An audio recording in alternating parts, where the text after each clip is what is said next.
C'est déjà le temps des sucres. Bon, vous allez me dire qu'on a un hiver assez particulier, disons assez dégarni de neige.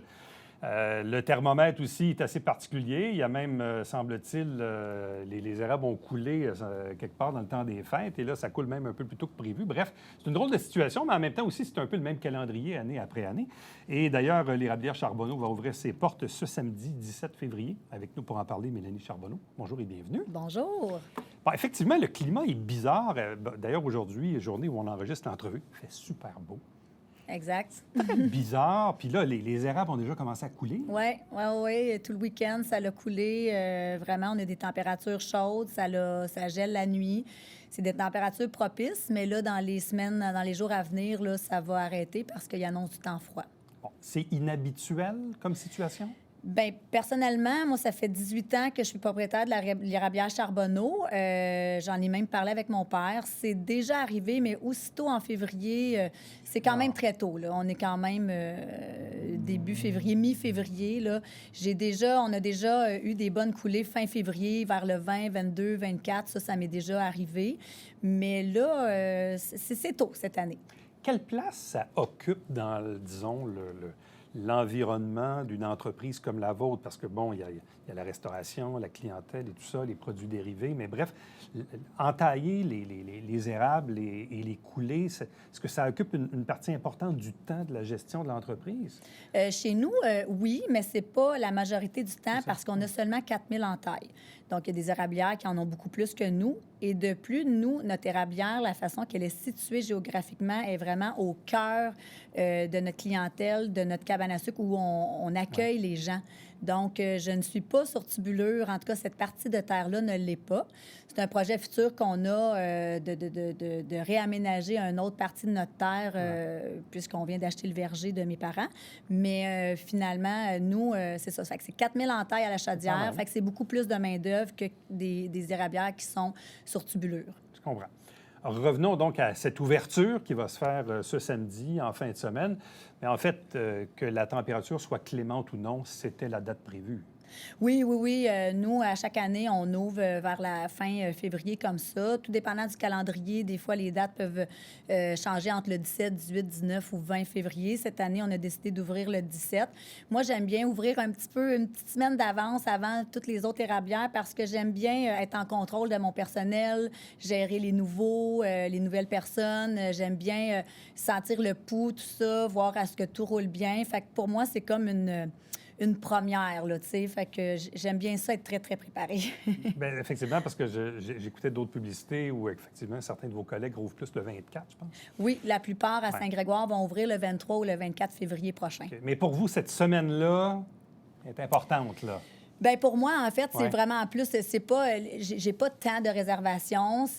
On va avoir des gens, on a déjà des gens beaucoup qui appellent justement dû à la température, puis là, ça leur donne le goût de manger à cabane à sucre.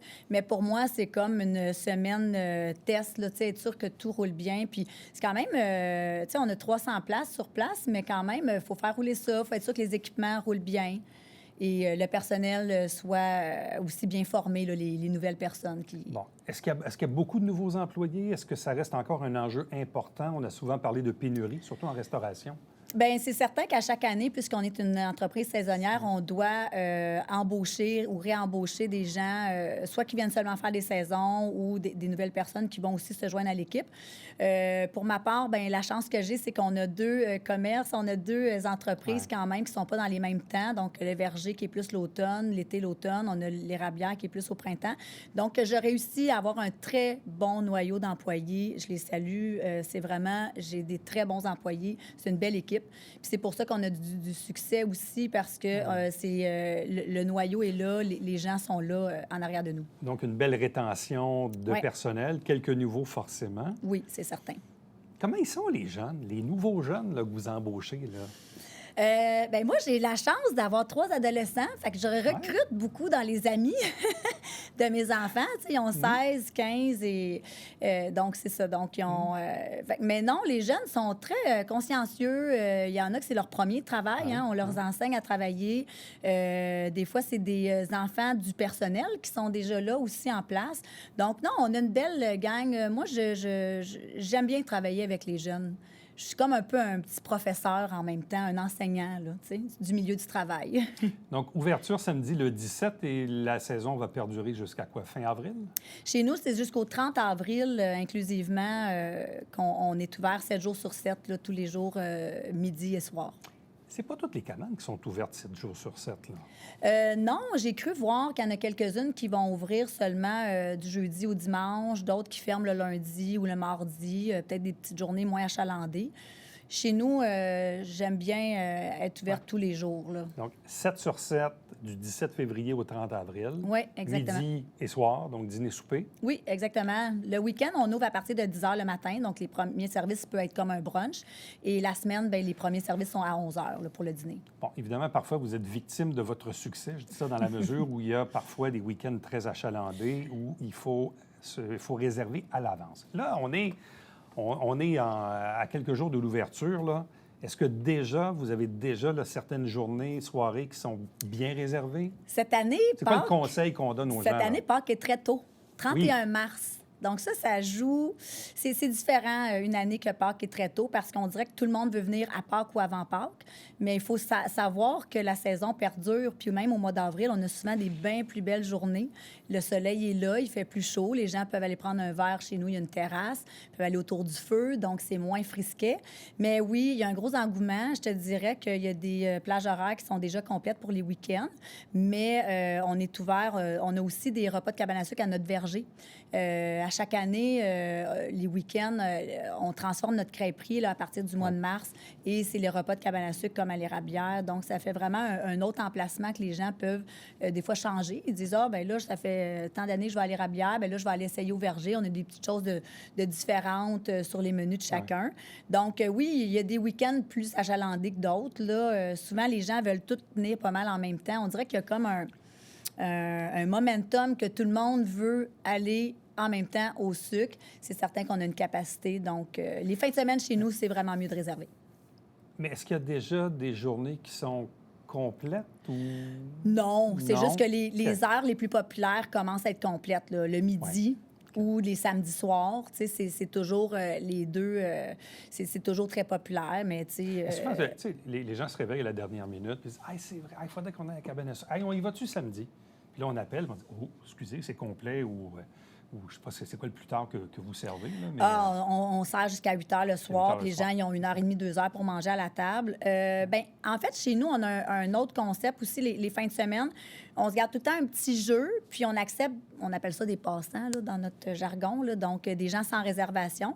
On a des genres de petits beepers, puis aussitôt qu'il y a des groupes qui arrivent qui sont moins ou des gens qui se présentent pas, là, ça peut toujours arriver, là, ça nous arrive des fois. Bien là, on peut passer des gens qui n'avaient pas de réservation. Donc, on a quand même une deuxième option, là. Bon, on a souvent eu des discussions durant la pandémie, après la pandémie. C'était un bout très difficile pour la restauration, l'hôtellerie, mais surtout les cabanes à sucre, parce que vous étiez comme entre deux chaises par rapport aux subventions. Mm-hmm. Là, on amorce la saison 2024. Est-ce que cet épisode-là est vraiment derrière nous? Avez-vous encore des conséquences ou des impacts suite à la COVID? Chez nous, non. On continue même à faire des boîtes repas.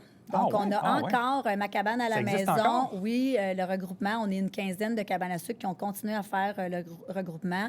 Métro nous donne encore des espaces de pointe-chute dans les métros du Québec. Donc, nous, on a décidé de le continuer encore pour une 4e année. Je ne dis pas que je vais faire ça toute ma vie, mais il y a encore une demande pour ça. Ça fait une bonne option aussi quand toutes les cabanes à sucre sont pleines à Pâques. Ouais. On a vu ça l'année passée. Les gens, bien d'abord, je vais aller m'acheter une boîte repas. Je vais faire tout réchauffer à la maison. Je reçois ma gang à la maison. Il y a encore une demande pour ça. Il y a quelques érablières là, un peu partout au Québec qui continuent là, de suivre le mouvement Ma cabane à la maison aussi. Bon, parlons de prix, parce que souvent, les gens se disent « Ouais, cabane à sucre, c'est rendu cher. » Bon, il y a l'inflation comme dans n'importe quoi. Ouais. Comment avez-vous pris de front cet enjeu-là? Parce que forcément, ce que vous achetez vous coûte plus cher, comme nous tous. Comment arrive le moment où on dit « Bon, comment on fixe les prix pour la saison? » Bien, en fait, nous, cette année, on n'a pas augmenté vraiment le prix des enfants et des adolescents, mais on a augmenté le prix des adultes. On a augmenté de 3 notre le tarif. On a regardé ce qui avait augmenté sur notre liste d'épiceries, on peut dire, là, tout ce qu'on fait, parce qu'on fait toute notre nourriture sur place, là, que ce soit pâte de serre, tarte au sucre, nos boulettes, nos Tout est fait tourtières, maison, nos betteraves, nos cornichons, tout ça, c'est tout fait maison. Donc, on commence au mois d'octobre. On essaie de trouver, de faire nos choses quand les prix sont aussi moins chers. Donc, oui, c'est ça. On a vraiment essayé de minimiser la hausse au minimum, mais c'est sûr qu'il y a beaucoup de dépenses là, en restauration et il y a beaucoup de salaires aussi à payer. Évidemment. C'est de la main-d'œuvre aussi qui coûte Si on quand veut même. les employés, il faut les payer. Hein. Exactement, C'est ça. oui, exact. Je comprends. Produits dérivés, parce que ça, c'est toujours intéressant. Bon, là, une magnifique tarte, là, je ne l'ai pas trop regardée en entrevue, pas trop me tenter. Le sirop, bon, qu'on connaît, d'autres produits, mais les bières, il faut parler des bières, parce que ça fait quelques années là, que vous avez des bières à votre effigie, là, si on veut. Oui, la Cabanac, en fait, ça, c'est né un petit peu avant la COVID, avant la pandémie. C'est une idée qu'on avait depuis plusieurs années, là, mon conjoint et moi, de faire une bière à l'érable. Comme on n'est pas microbrasseur, on a un verger, on fait du cidre, mais on ne fait pas de bière. On a approché la microbrasserie de Farnham. Et on a une belle entente avec eux. Donc, ils brassent notre bière avec nos recettes, notre sirop d'érable. Donc, puis c'est très, très populaire. Ah là. oui, pourquoi? Vraiment populaire. Plus qu'on pensait. Bien, en fait, premièrement, il y a beaucoup de touristes qui viennent chez nous, hein, fait qu'ils veulent goûter tout ce qu'il y a du sirop d'érable. Deuxièmement, elle a vraiment un bon petit goût caramélisé. Puis le nom, là aussi, là, la canette, le produit est très bon. Donc, oui, on a opté pour vendre tout ce que l'on fabrique, bien, on vend sur place. Là. En terminant, avez-vous encore beaucoup de groupes de touristes étrangers, des Asiatiques? Ça m'avait surpris à l'automne, j'étais débarqué à Saint-Grégoire, j'avais vu un autobus arriver chez vous un lundi midi. Là. Oui, est-ce qu'il y a encore beaucoup de ça, oui? Beaucoup de Français dans le temps des sucres, énormément. Même cet hiver, on en avait énormément. On est très prisé pour l'Europe, les gens d'Europe. J'ai beaucoup de gens aussi des États-Unis, Californie, qui viennent à ce temps-ci de l'année pour voir le sirop d'érable, voir la fabrication. Et oui, j'ai beaucoup d'autobus qui viennent... C'est une croisière, en fait, destination Nord. Puis c'est des Asiatiques qui viennent sur place, des Japonais, oui. Saison des sucres 2024, ça commence ce samedi 17 février, Érablière Charbonneau jusqu'au 30 avril. Les vendredis, samedis, si vous voulez réserver l'heure de votre choix, prenez-vous d'avance. Attendez pas la dernière minute pour réserver. Ça évite évidemment des déceptions. Mélanie Charbonneau, merci beaucoup. Bonne saison. Merci. Restez avec nous. On vous revient après ceci.